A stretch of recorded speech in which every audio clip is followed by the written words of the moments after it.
আর বলার দরকার পড়ে না। তবুও বলে দিই, মানুষের সময় হলেই টিকিট কনফার্ম করা দায়িত্ব আদায়। কোন রকম বাহানাটা চলবে না। সে যে প্ল্যাটফর্মের মানুষ হোক না কেন, যে ধরনের মানুষ হোক না কেন, তাকে তার টাইম হলেই তাকে নিয়ে যাওয়ার দায়িত্ব হচ্ছে আজরাইল আলাইহিস সালাম। আর ইসরাফিল আলাইহিস সালাম হচ্ছে আল্লাহ তাআলা একটা হুকুমের আশায় বসে আছে, একবার রেডি হয়ে। ফেরেশতাদের কাজই এমন, আল্লাহর হুকুমের গোলাম তারা বসে থাকে, যে আল্লাহ শুধু বলবে, হুক দেবে, পুরো দুনিয়া শুরু হয়ে যাবে। কবে হবে? আল্লাহু আ'লাম। তবে আল্লাহ নবী সাল্লাল্লাহু আলাইহি সাল্লাম বলেছেন, শুক্রবার যখন আসে তখন মানুষ ছাড়া অন্যান্য মাখলুক ভয়তে কাঁপতে থাকে। যেহেতু আল্লাহ সব মাখলুক আল্লাহ জিকির করে, আমরা দেখতে পাই না বলে। তো বলে গাছ থেকে নিয়ে পাহাড় থেকে নিয়ে সমস্ত মাখলুক কিন্তু আল্লাহ এই দিনটা যখনই আসে, যেহেতু এই দিনে কিয়ামত হবে, এই জন্য তারা ভয় করে। আর কিয়ামত তো যাতাই জিনিস না, সব উলটপালট হয়ে যাবে। বিভিন্ন বর্ণনায় এসেছে, একটা তামা যেমন ফুটতে থাকে গরমে, ঠিক ওই রকম টকটক করে ফুটবে, পাহাড়গুলো চূর্ণ বিচূর্ণ তুলোর মতো হয়ে যাবে। তো মানুষের তো কোনো অস্তিত্বই থাকবে না। তো ইসরাফিল আলাইহিস সালাম এজন্য রেডি হয়ে আছে। বাকি অসংখ্য ফেরেশতা আল্লাহ তাআলা যত আছে, মানুষের কাজে নিয়োজিত আছে, বিভিন্ন কাজে তারা নিয়োজিত আছে। তবে হ্যাঁ, একজন মানুষের জিন্দগিতে যে ফেরেশতা একবার আসে, সে আর দ্বিতীয়বার আসে। আমার কাছে যে ফেরেশতা বর্তমান সময় আছে, এ আসরে চলে যাবে, আর একজন আসবে, ও কাল সকালে যাবে, আবার এই যে আসরে যাবে, এ পৃথিবীতে আর কোনোদিন অবতরণ করবে না, একবারই আসবে।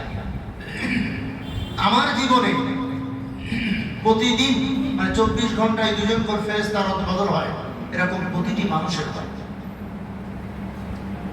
তো এরকম আল্লাহ তাআলার অসংখ্য ফেরেশতা দুনিয়াতে আছে, বিভিন্ন কাজে নিয়োজিত।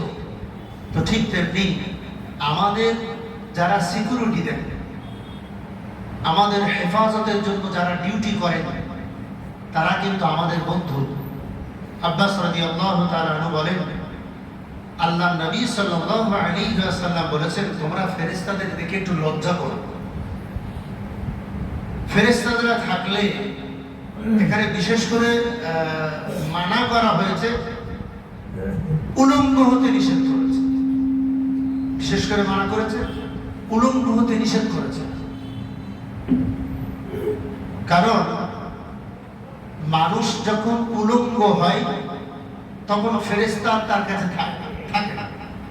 তো প্রথমে 1 নম্বরে বলেছেন, যখন মানুষ টয়লেটে যাবে, বাইতুল খালাতে যাবে, তখন ফেরেশতা তার কাছে থাকে না, সরে যায়।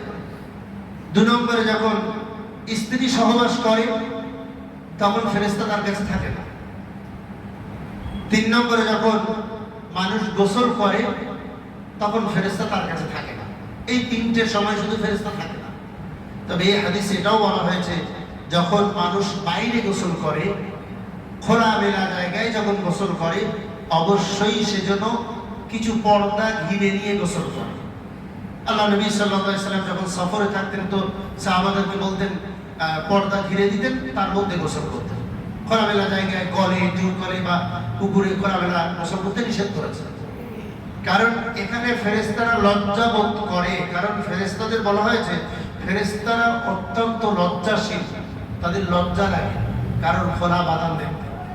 এই জন্য সামনে রমজানুল মুবারক মাস, আল্লাহ জানেন আমাদের বিষয়ে, তারপরেও ফেরেশতারা আল্লাহকে বলবে, আল্লাহ আল্লাহুম্মা বারিক লানা ফি রজব ওয়া শাবান, আল্লাহ এই মাসে বরকত দান করেন, বাল্লিগনা রমাদান, শাহরে রমাদান। এই যে দোয়াটা বেশি বেশি আল্লাহ রাসূল সাল্লাল্লাহু আলাইহি ওয়াসাল্লাম করতেন, সাহাবাদেরকে বলতেন।